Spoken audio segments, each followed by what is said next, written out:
Om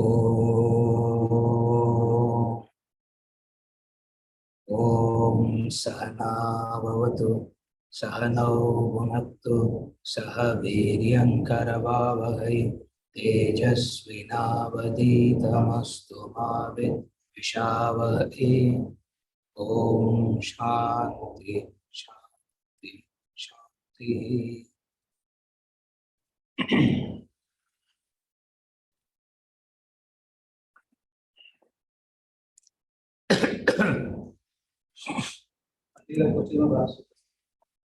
Yeah.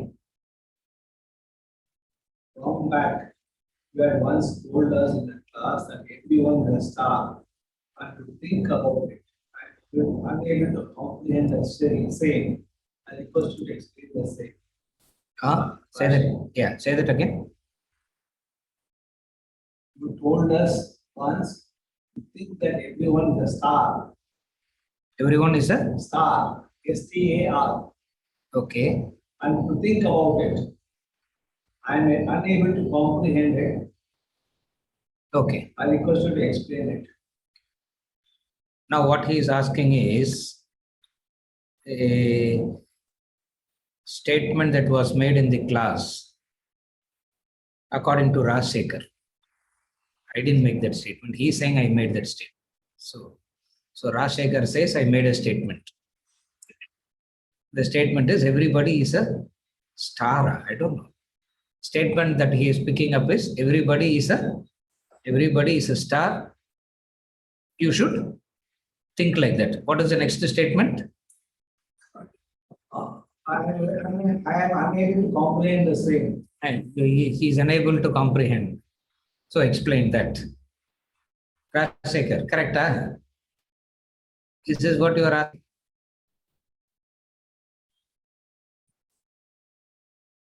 Actually, I don't remember in which context it was said. Asking to unmute. Yes. Unmute him, we can mute. Yes, Raj. Sir, on Friday evening class, just when the class is over, you used to make one statement. Okay. So, so like that you. Okay. In one of our Friday's classes. Yes, sir. Oh, okay. Actually, Rajsekhar, I don't remember the context in which I said it.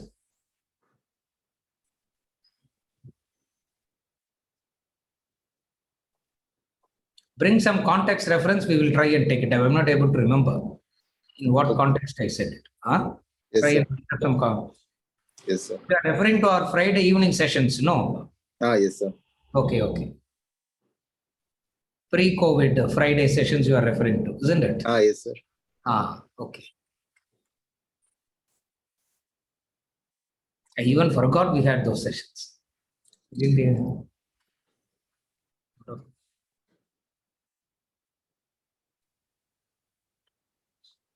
Narayan. 2 questions. First question. Does Sanchita Vasana belong to the causal body? If not, explain the below. From Sanchita pops out Prarabdha. Prarabdha are a bunch of vasanas distinct and different from Sanchita. Prarabdha cannot conceive the Sanchita. How then, upon eradication of Prarabdha, Sanchita gets eradicated? That's the question, right? Unmute KVN. Yes, sir. Yeah, that's the question. So the question is, does Sanchita Vasana belong to the causal body? Yes. If not, explain the below. From Sanchita pops out Prarabdha. Prarabdha are a bunch of vasanas distinct and different from Sanchita. Prarabdha cannot conceive the Sanchita. How then upon eradication of Prarabdha, Sanchita gets eradicated? Now,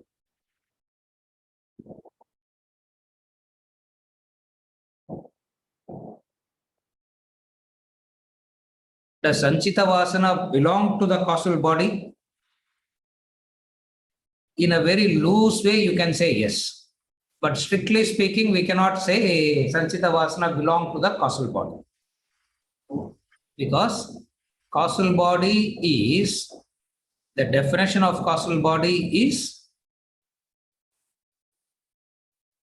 unmanifest, indescribable. We cannot say what is in it.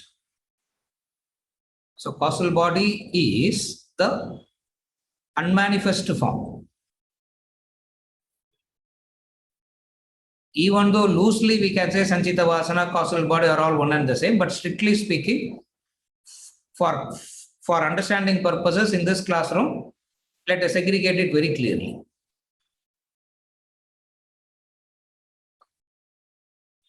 The human body is of three: the gross, the subtle, and the causal body. Gross body is the senses and etc. Mind and intellect is the subtle body. Karana Sharira, causal body. Sukshma Sharira, the subtle body. Stula Sharira, the gross body. Karana Sharira, the causal body. Karana means the cause. So it's known as the causal body. Does Sanchita Vasana belong to the causal body? Sanchita, Prarabdha, all belongs to the causal body only. It's not only Sanchita. When Vasana goes into unmanifest form, that unmanifest form is called causal body. When Vasana starts manifesting, the Sanchita, out of the Sanchita comes little bit of Prarabdha. Out of the Sanchita, whatever requires immediate fructification that pops out, that is known as Prarabdha. So the moment we say Sanchita Vasana, we are talking about manifestation of it. And the very manifestation of it implies that it cannot be strictly called as causal body. Because the definition of causal body is what? Indescribable. It is indescribable. Indescribable in the sense, the unmanifest is indescribable. In the unmanifest form, how it is, we cannot describe that. When it manifests, we say A, B, C, D, form it takes. Therefore, does Sanchita Vasana belong to the causal body? The answer is, don't equate Sanchita Vasana to causal body. Vasana has two, manifest and unmanifest. When Vasana in the manifest form is subtle and gross, when Vasana in the unmanifest form is causal body. That is one angle of study. Another angle of study is when a human being has lot of vasanas, how do they manifest themselves? How do they express themselves? That becomes another question. To answer that question, they say the expression will be dependent on the intensity of the vasana.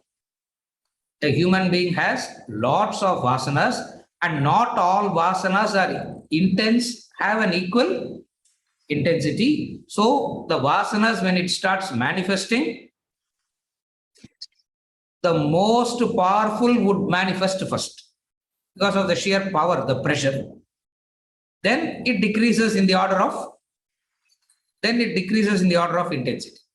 So Sanchita is the total vasana of a human being. And when we say total vasana, vasana is past impressions. Vasana is the past impressions, the seed for action. So how do we define vasana? The past actions leaves an impression behind. Those impressions that are left behind by the past actions are called vasana. That's why it's called vas, fragrance. Something is left behind. It's like you pass through a rose garden. You go home, you will be having a little bit of the rose fragrance. You pass through a group of people who are standing and smoking. When you go home, you will have that. You will have that little bit. That is called vasana. So what is left behind? So when a human being does actions and actions leave some impressions behind, those impressions that are left behind becomes a seed for the next action. Those impressions that are left behind is called vasana, and those impressions have different intensities. More intense is called Prarabdha. Prarabdha. We don't go into those, we don't go into that kind of a breakup. But the Veda Purva portion, which talks about more about action a lot in detail. Vedanta talks about Vairagya renunciation in detail. Veda Purva talks about action in detail. So the Veda Purva text that talks about action, they qualify Prarabdha itself according to the intensity. Even Prarabdha has different varied intensities, etc. All that. We don't go into those kind of details. But for practical purposes, it is enough to understand that past actions leaves impressions behind, and those impressions are left in various intensities. Those intensities will force itself out. Again, I repeat. Those impressions that are left behind will force itself out. That forcing itself out is called action. That's why the person says, I'm helpless, sir. What to do? It's just coming by itself. What can I do? As though you are talking, as though I am sitting and planning and doing. It's not like, it is simply, it is forcing itself out. The intensity of the past impression is so much that it just forces itself out. This forcing itself out is called action. And why do we differentiate between Prarabdha and Sanchita? Are you okay till now? I'm okay till now. Yeah. Now, why do we even bring in this differentiation of Sanchita and Prarabdha? The differentiation is in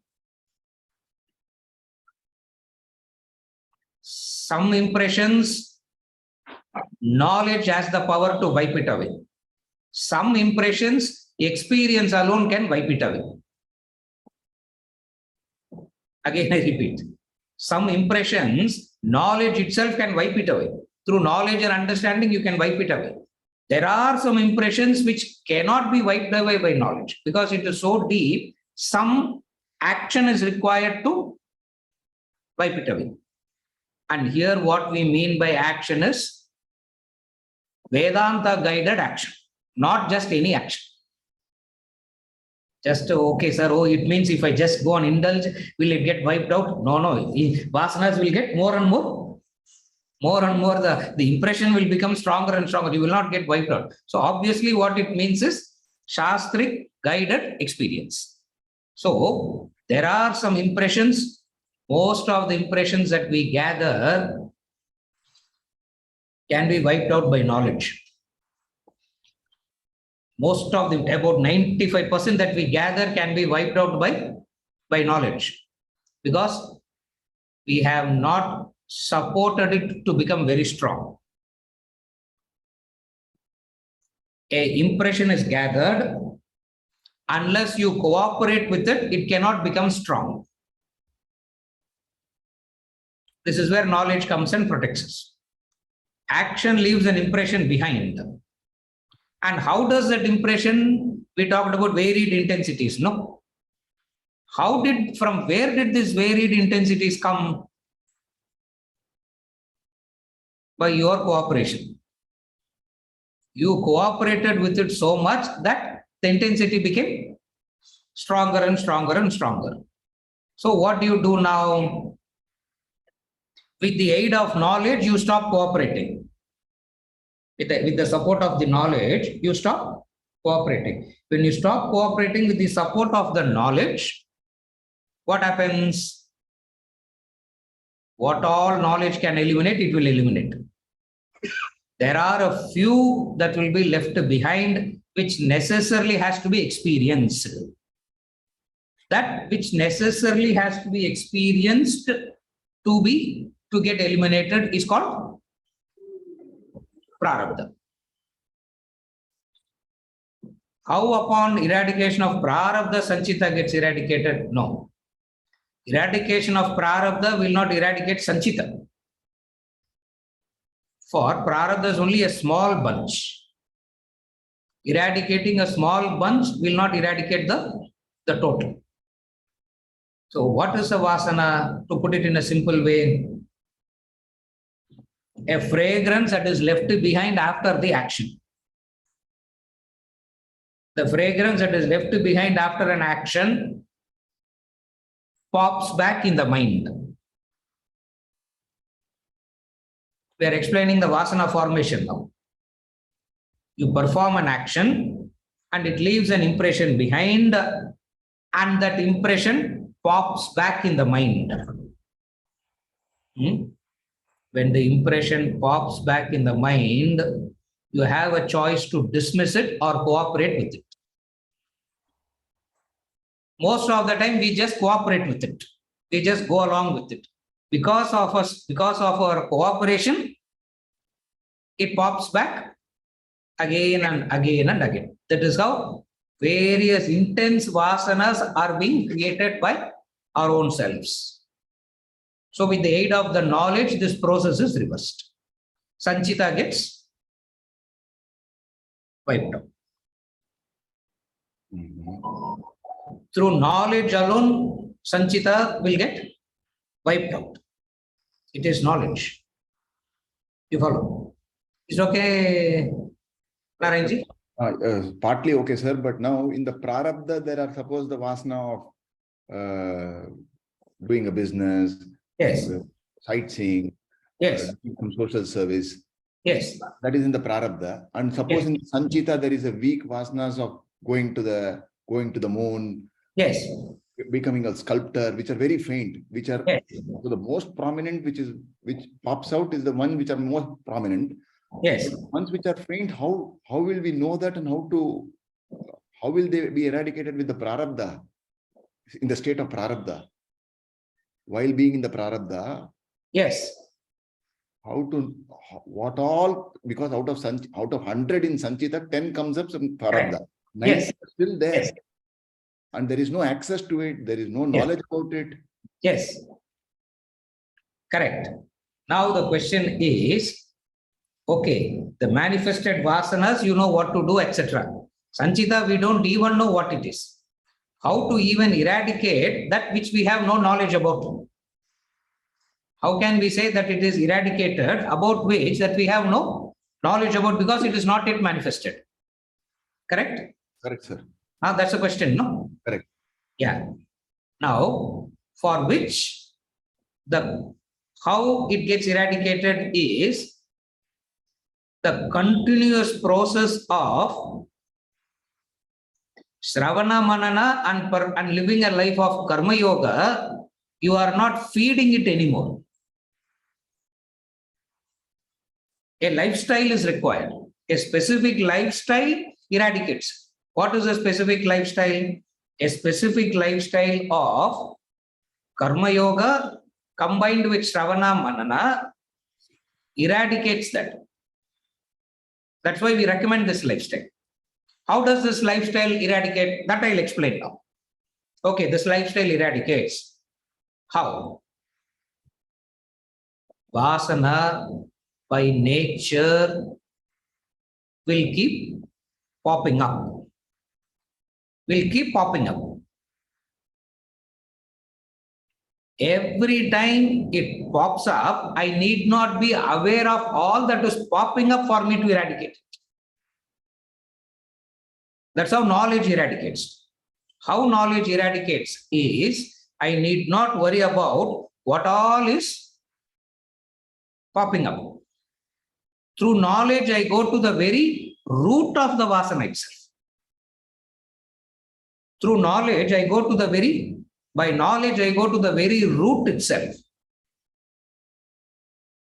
What is the very root of it?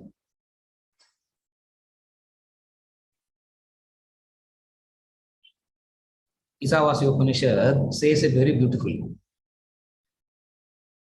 All vasanas have, carefully follow, all vasanas have happiness and satisfaction as the goal, not that. All vasanas have happiness and satisfaction as the goal. What Isavasya says, Brihadaranyaka elaborates it later. Same in the same Vedas, both Upanishad comes.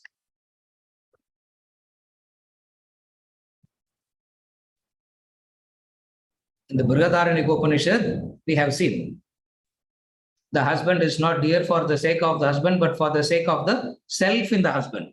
The wife is not dear for the sake of the wife, but for the sake of the self in the wife. We have seen that.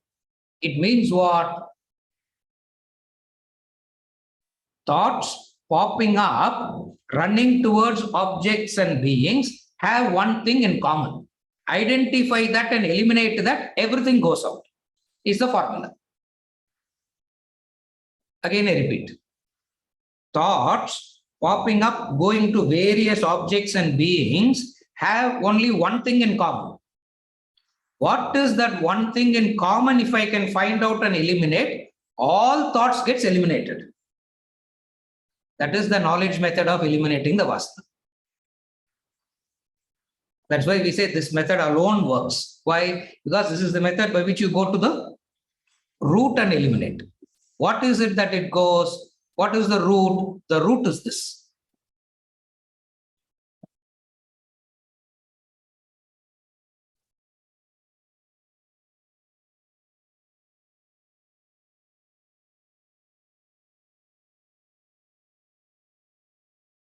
As I am today, I am incomplete. Attaining that, I will become complete. As I am today, I am incomplete. Getting that, I will become complete. As I am today, I am incomplete because I have not yet visited Mars even once. So once I visit Mars at least once, I will become complete. As I am today, I have not visited even Kailash Manasarovar once. Once I visit that, I will become complete. So all thinking comes from a notion. All thoughts seeking objects and beings is for what? It springs from a basic fact. What is the fact? As I am today, I am incomplete. If I get that, I'll be complete. What knowledge says? Purnatvam is your original state. Recognize your Purnatvam and then see where thoughts are going. Wherever thoughts go, you go. So what are we saying here? We are not stifling the thoughts here. You're able to follow the different methodology. People don't understand the Vedantic methodology at all. Everybody is about stifling the thought, redirecting the thought and all that. Vedantic method is what? The method of knowledge is what? The root of the thought is Apurnatvam. Recognize that you are Purnatvam. Purnam, and then wherever the thought goes, go. What happens there? No impressions will be left behind. No impressions. That's how a wise person lives life. No impressions will be left. No impressions will be left behind. So what is the methodology of eliminating the Sanchita? The methodology of eliminating the Sanchita is not by knowing what Sanchita is. Is not by knowing what Sanchita is by going to the root of the Sanchita and eliminating it. Because it is a very futile method to know all the Sanchita vasanas, all the Sanchita desires of mine, and try to understand the futility of it and eliminate it. It's a very futile. It's a very futile method. Why do we say it's a futile method? Is because, why do we say it is futile? For this reason. More you try to observe your desire, more it will go into hiding. Desires will manifest only when you have lost your alertness. Desires will manifest only when you lose your alertness, awareness. When you are alert, aware, desire will not pop up. For example, if we say now, in this classroom, now, close your eyes and see the thoughts that is popping up. Vijay, try lam pannadappa chumma or example kudukuran avladha. Yeah. Don't try all that now, try it later. Close your eyes and see the thoughts. Instantly what happens? Instantly everything becomes blank. You can hold on to it for a few seconds. By and by what happens? The alertness goes. You cannot hold on to it. Simultaneously, the process happens. You start losing the strength of your alertness. The thought starts manifesting. After a period of time, you will recognize that 45 minutes is gone and you didn't even know what happened in that 45 minutes. You follow? This is now method of inquiring the individual desires, taking it up, analyzing it and eliminating is not the method. Then what is the other method? Wherever it is a very intense desire, wherever the intensity of the desire is very high, choose a field of activity according to that. Are you able to follow the method now? Wherever the intensity of the desire is very high, choose a field of activity according to that. Sculpture. We have a great sculptural sitting in the class also. Sculpture. Teju. If it is a powerful desire, you choose a field of activity catering to that desire. And when you choose a field of activity catering to that desire, mind is calm to some extent. Immediately what do? You guide that field of activity by Vedantic principle. You choose a field of activity according to the powerful vasana. That powerful vasana is what we, in some other context, we call it as Swabhava. Swabhavastu pravartate. We studied that in chapter 7, we studied that in chapter 9. Swabhavastu pravartate. Swabhavastu pravartate. It just keeps appearing again and it just keeps coming, again and again and again. Swabhavastu pravartate. So what do? Where it is so strong, you choose a field of activity accordingly. Having chosen the field of activity accordingly, let some principles guide that field of activity. That we call as dharma. So choose a field of activity according to your swabhava, guided by dharma, becomes swadharma. That swadharmic way of functioning, what is happening? You are not creating any new impressions, and all the unmanifest impressions also you are not giving time for the mind to indulge, linger. You follow? So you are not giving any time for the mind to linger in that. Since you don't give any time to linger, if you don't feed it, it dies away by itself. It is like watering the plant. You have a plant, you have been watering it for 1 year. you stop watering, death has already started. Because of the past watering, for you to see the actual death will take 3 weeks. But for all practical purposes, the end has already begun. When you are no more feeding any additional thought. Don't feed any additional thought. How to ensure that you don't feed any additional thought?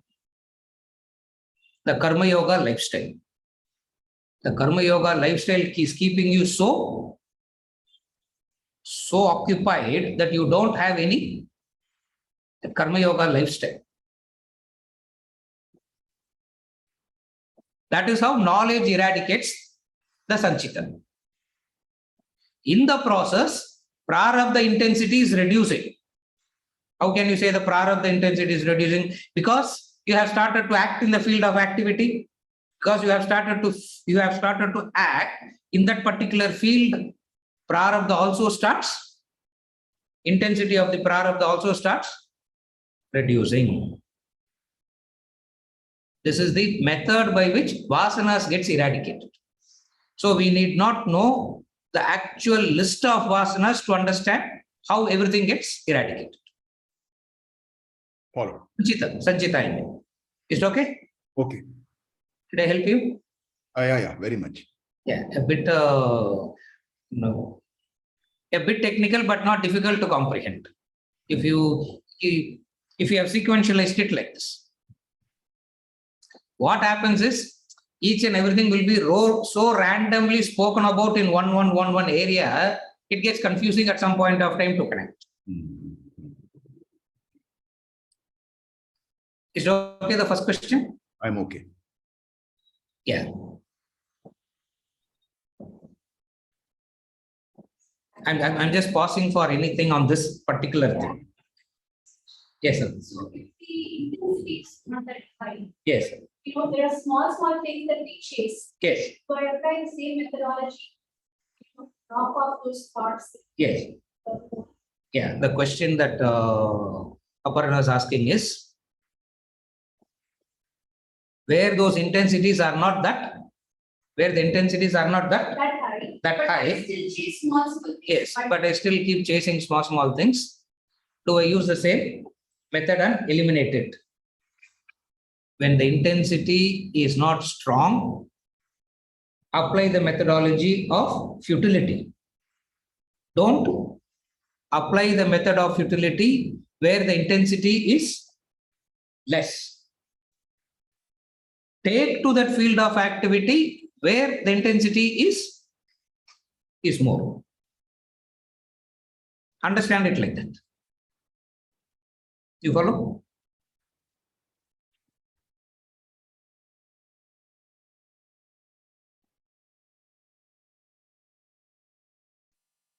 Different intensities, different methods. Where the intensity is very strong, Karma Yoga lifestyle. Where the intensity is not that strong, futility, understanding the futility. Because if the intensity is very high, understanding the futility and all will not help. In those areas, it will not help. The mistake that people make is what? The most intense areas, they want to understand the futility straight away. That doesn't work. The most intense areas, they want to understand the futility and it doesn't work. Why it doesn't work?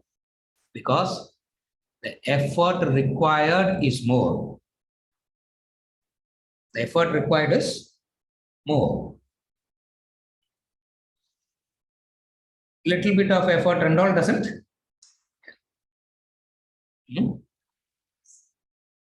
So where it is not that intense, use the futility method. That is how your intellect is becoming stronger and it can handle the Prarabdha situations also much better.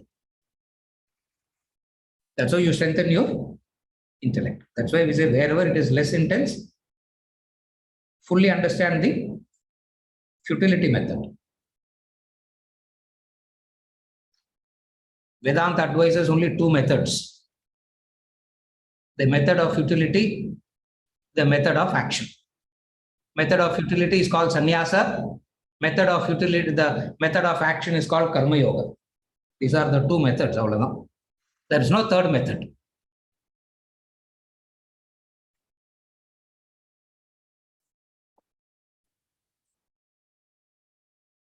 And the human mind wants the third method. Yeah. The human mind wants the third method. And people come and say there is the third method. And everybody will go for the third method. There is no third method. These are the only two methods. One is by the method of karma yoga, another is by the method of futility. Where it is less intense, futility can be thought about. Where you are already influenced so, where the influence of the desire is so strong, as you are superficially thinking about the futility, in your inner nature, you will be planning to get it more and more and more. You don't understand. That is why in the intense areas and all, we'll say, don't worry about futility, get into action and do it. Because when you are thinking about futility, superficially you will be thinking about futility, but in your deep down, the craving will go on increasing. The craving goes on increasing. How it works? It's like this. You can train yourself to do Nama Japa, meditation. As you are meditating, you can keep thinking of 200 things also, and you would have counted the 108 also, isn't it? You would have counted the 108 names also, you would have counted, and the mind would have traveled all over the world also. Correct? Has anybody experienced it? I have experienced it a lot. Counting is over, but mind is not still stopping. Counting has stopped. Mind is not stopping. It means what? As it projects one front to me, it does something by itself on its own. Knowledge is required to be aware of that fact. And what do we mean by knowledge? The futility of that chase is what we mean by knowledge. You follow? That's how it goes. Is it okay? Huh? Very nice. The mind keeps doing that. As it projects to me that I am doing something holy, in the backdrop it is doing something on its own. And I won't even remember that it is doing on its own. Because if I remember, it won't happen. At that time, what you say is it can wait. What is the urgency? Yes, what is urgent? Wait, correct. That's why you say wait. That's why they say so many things you want to buy, wait for 3 weeks and then buy, we say. Second day, you will even forget 85% of the list that you have put yesterday. That itself is an indication that it's not even necessary, but the sight of it, he says. The sight of it. That's where the Karma Yoga lifestyle have a lot of sense control. Because why the Karma Yoga lifestyle have a lot of sense control? The sight of it is so, isn't it? The sight of it is what? Interest, they are giving very low interest, sir. You will never get at such a low percentage. Whether they give low percentage or high percentage, I don't want loan. That part itself is out for you completely. Otherwise, what happens? Wow, it is such a good, the sight of it itself. Are you able to follow? That's the temptation. So the Karma Yoga lifestyle is what is the sense control lifestyle. Karma Yoga means sense control a lot. Shehi yashyendriyani tasya prajna Pradishtita. Who is a Siddha Prajna? Sense control irunda, that person is a Siddha Prajna. And we saw what is sense control. Yeah, we have been discussing it. Frisking and sending, allowing things inside. That's sense control. You don't just allow everything to. Oh, yeah. Correct. Otherwise, it will be bombed. The whole place will be bombed. So you frisk. After bombing, people come and ask what to do now, sir. Wait for healing. Wait for it to heal. What else to do? Because it's all burnt now. What to do? Wait for it to heal. But how long it will take to heal? Intensity of the bomb. How big is your bomb? We don't know. Depending on it. But then looking at the blast, we know how intense the bomb is. We'll say, okay, wait for a few years. Wait for a few decades. Sometimes we may have to say wait for a few janmas also, because it is that. So how to avoid all that? At the entry level itself, frisk. That lifestyle. So wherever the intensity is not less, the methodology that you should adopt is frisk. Check it out. And what is checking it out means? What is checking it out means? 3 weeks later, I'll come back to it. If I remember it, I'll come back. And most of the time, you won't even remember. It means what? Just the sight of it. Pineapple and the bee poem, he says, no? The sight, the foolish heart inflames, longing for pineapples in the frames. Just the sight. You see it, you hear it. Okay. You get very tempted. Is it okay? Is it okay? I'm okay. Go to the next question. Yes, sir. Yep. Next question. Self-effort or free will or Purushartha. Where does this function or ability rest in the body, mind, intellect? Sub-questions. Its relation to intellect. How do you know if intellect is at play or self-effort? Intellect has to be developed and strengthened. What about self-effort? Unnecessarily Pandora's box we have to open. Yeah. Why open all these Pandora's boxes? But one day we have to open, no, we will. First question. Where does free will reside? Where does free will reside? Is it in the body? Is it in the mind? Is it in the intellect? Where does free will reside? Free will is independent of body, mind, intellect. Intellect, free will is independent of body, mind, intellect. It cannot be a part of the body. If it is part of the body, then when the body dies, self-effort dies. Free will dies. Mind is changing. Intellect is changing. What is all this? You follow? Therefore, very good question. Where does self-effort reside? Free will. Free will is an independent parallel entity. Where does it reside? It exists by itself. Human beings can access it. In fact, all species access it.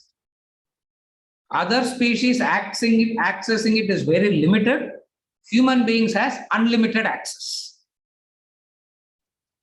Now, self-effort is existing from the time of creation itself.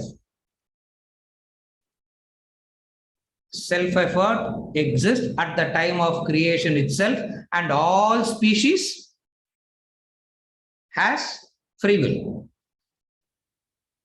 the limitations of the free will is so much for the other species. For practical purposes, we say they don't have any free will at all. Using the free will, only the plant decides to take water or petrol. You put petrol, the roots will not take petrol. The roots will take only the water. It means what? It is exercising. But it's so limited for all practical purposes, we say that it doesn't have any self-effort. In the case of all other species, we understand this. Are you okay? In the case of a human being, what is happening? The case of a human being, their access to the free will is supremost. That instrument that can make use of the free will properly is the buddhi, the intellect. So we should not say free will is in the intellect. Are you okay till now? Okay. What is free will means? Free will means freedom. Freedom means to go in any direction. Free will is that which helps you, which you have to use to go in any direction. It can be the direction of evolution or it can be the direction of devolution. Even the direction of devolution is possible because of what? Free will only, self-effort only. That's why we would use the word Purushartha a lot rather than self-effort. Because English word self-effort always has a positive, something about a goal, positive meaning and all that. So I will try to use the Sanskrit word Purushartha itself. The Sanskrit word Purushartha implies a neutral force that can be used by the instrument to move in whatever direction they want. Again, I repeat, a neutral entity that can be used to move in the direction that you want to, that you wish to, that is called Purushartha. If you have already exercised your Purushartha, that becomes your Prarabdha. The past exercised Purusharthas is your present Prarabdha. Where did your Prarabdha come from? You having exercised Purusharthas in the past. Are you okay till now?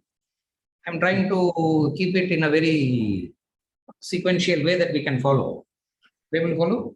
So first, what is Purushartha means? Definition of self-effort. A neutral entity. Freedom. Freedom means freedom to commit mistake also. Then only it can be called freedom. Freedom means freedom to give my life or freedom to murder somebody. That is freedom. When I say human being has freedom, what freedom that we are talking about? Where I can give my life for somebody or I can take hundreds of lives out. So what is Purushartha? Purushartha is a independent entity that exists right from the beginning of creation.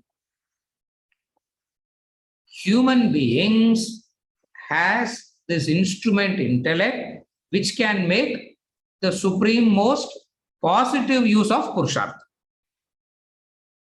How do we say that? How do we say that? Only in human birth you can increase or decrease. In all other species embodiment, there is no increasing, there is no decreasing. You just come into that embodiment, exhaust whatever is designed for that embodiment. You come into the body of the lion, whatever is designed, whatever is pre-designed, you simply You simply live life according to that design and get out.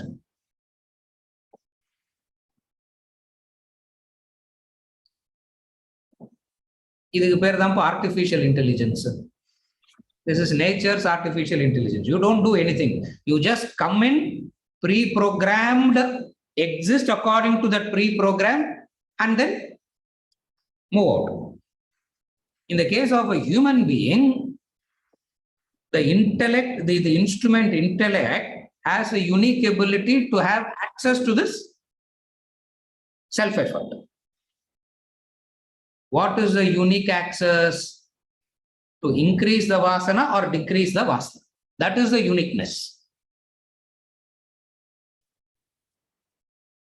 Even to strengthen the intellect, you have to make use of the free will only. Even to strengthen your intellect, what are you exercising? You have to make use of the free will only to strengthen the intellect. Therefore, how do you know if intellect is at play or self-effort? For all practical purposes, wherever there is action, self-effort is already at play. That's why we don't even bother about it. Again, I repeat, wherever there is action in any form, in any species, we understand Purushartha is already at play. So we need not do anything. We need not give any special focus to that Purushartha. Okay. Then what are we doing here? What do we mean by strengthening the intellect and all that? If a instrument intellect is strengthened properly, it knows how to make use of that faculty Purushartha for a benevolent purpose. If that faculty intellect is not strengthened, by default, the Purushartha will be used for destructive purposes only.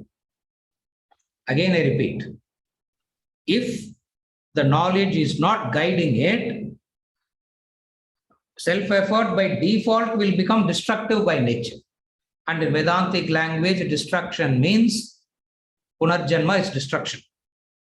Again birth, again birth, again birth, that is destruction. Second is when the ego is becoming stronger and stronger and stronger, that is destruction. Third, what is destruction?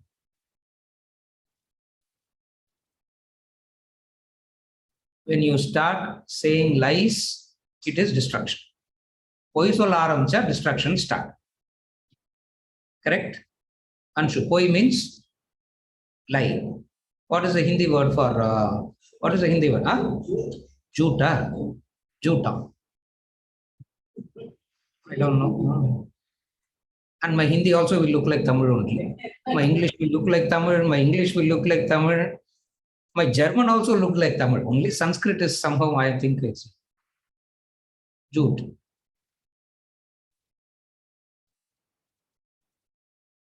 Narayanji, you know all of us are liars. All human beings are liar at the core. We're all liars at the core. We are all liars. That is the destruction of a human being. Who do we say we are all liars at the core? Because something I say mine, no? Mine, I say. Mag isavasyam idam sarvam yatkincha jagatyam jagat tena tyaktena bunjidam agridak kasya svidhanam. Isavasya Upanishad says all of you are already destroyed. How? By started claiming something as mine. This, the moment you say this is mine, you are destroyed. Why? Because nothing here belongs to you. All belongs to, nothing here belongs to you. If nothing doesn't belong to you, nothing doesn't belong to others also. Your worry is that if it doesn't belong to me, then who it belongs to? If I don't claim ownership, somebody will come and claim ownership. No. What is destruction in Vedantic way? The moment we start claiming mine. Are you able to follow? These are all the ways in which destruction happens if intellect is not strengthened. Because intellect is so convinced to say this is mine. Now I am coming from the third point. Intellect is so convinced, you will say, sir, this is mine. I have copyright. DNA test, IT returns, everything will tell you that it is. Everything will tell you very clearly what it is. It is mine. It is mine. It is mine. What are you saying it as? Not mine. Knowledge comes and tells you what?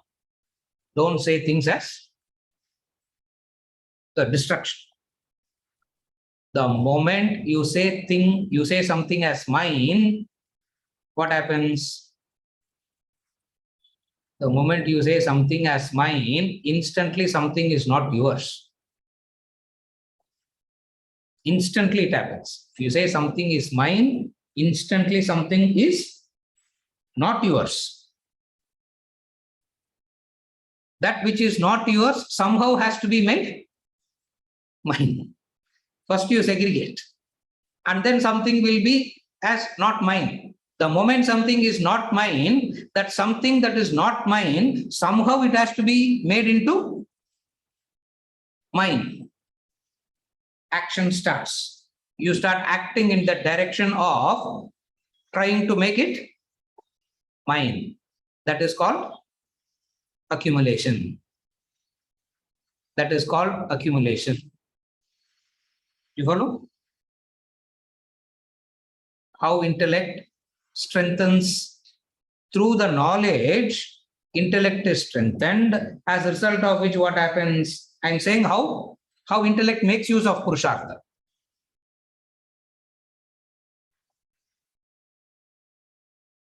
If this knowledge is not strengthened, what happens? Destruction is happening all the time. Destruction by default happens. That's why people think, sorry, even if I'm not evolving, at least I'm not devolving, no, sir. At least I'm not devolving, no. Good. We have the Purushartha to live on our dreams also, isn't it? Part of Purushartha is we can go on dreaming and live in our dreams also. But what is the reality? The reality is a strong intellect will know how to make effective use of Purushartha.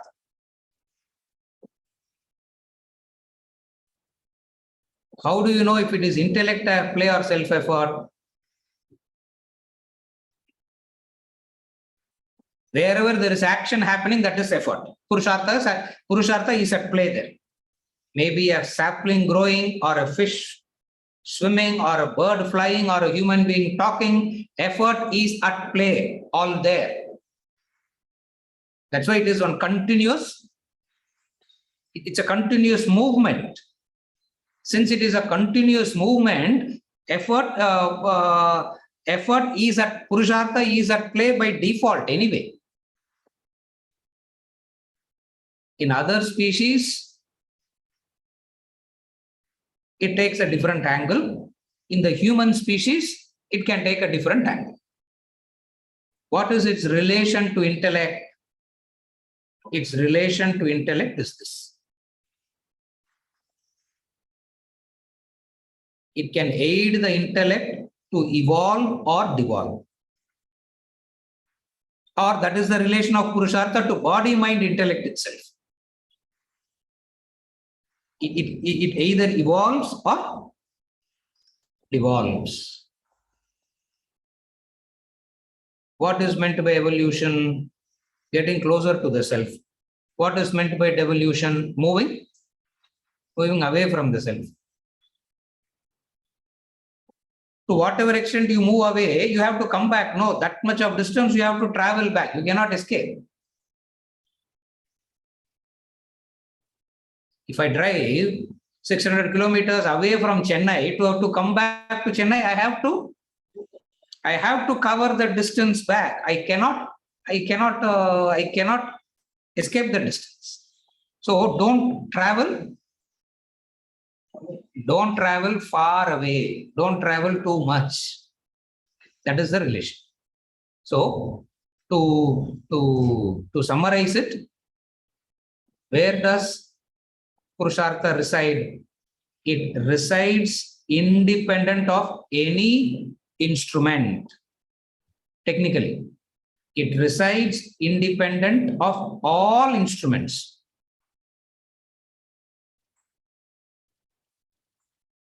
Which is too difficult for the intellect to conceive of it as a form. But then we need not conceive of it as a form. When we look at us around us, we know how it is at play. So we cannot understand the independent status of it, but we can see it functioning all around us all the time. Are you able to follow? We cannot see the independent status of Purushartha, but we can see it functioning around us all the time. We can see it functioning around us. Its relation to intellect. Because of Purushartha, the movement of intellect is happening. Movement in the direction of evolution or devolution. How do you know if intellect is at play or self-effort? We need to worry about whether the intellect is at play. If the intellect is at play, by default Purushartha is at play anyway. Are you okay? Intellect has to be developed and strengthened. Correct. What about self-effort? Using the self-effort alone, intellect can be developed and strengthened. Using that. So how do you understand Purushartha now? A bodiless entity, a instrumentless entity, which is present, which makes all movement possible across all Species. Correct. Across all species. That's why we say even the Panchabhutas are moving. Even the 5 elements are moving because of what? Wherever there is movement, it is because of effort, Purushartha. Because it's all moving in a direction, seeking something, wanting something. Is it okay? It's okay. If you still have anything, we will take it up again in the next class also. Very, very, very important topic of discussion. We can discuss it. We can take it up again also for our discussions. We can, and when we revisit the question, maybe I will give some other story. I don't know what I will give. Some other story will come. Yes, Raj. Rajshekaran will come.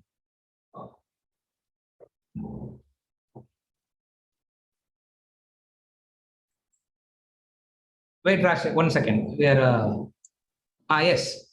Sir, depending upon the power of the free will, whether fate also changes.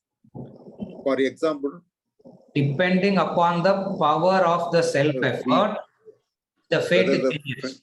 Whether the fate also changes. For example, 2 people meet the same type of accidents.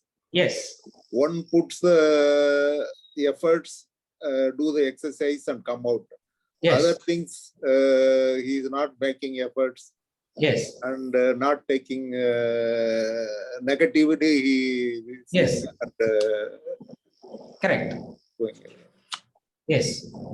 Rajshekar, in this specific case, or here we are talking about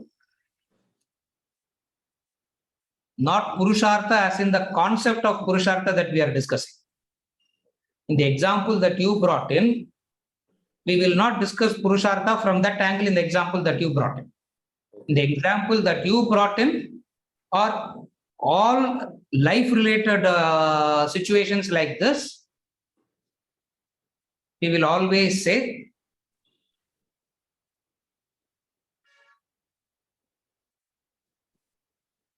fate is in relation to your present status.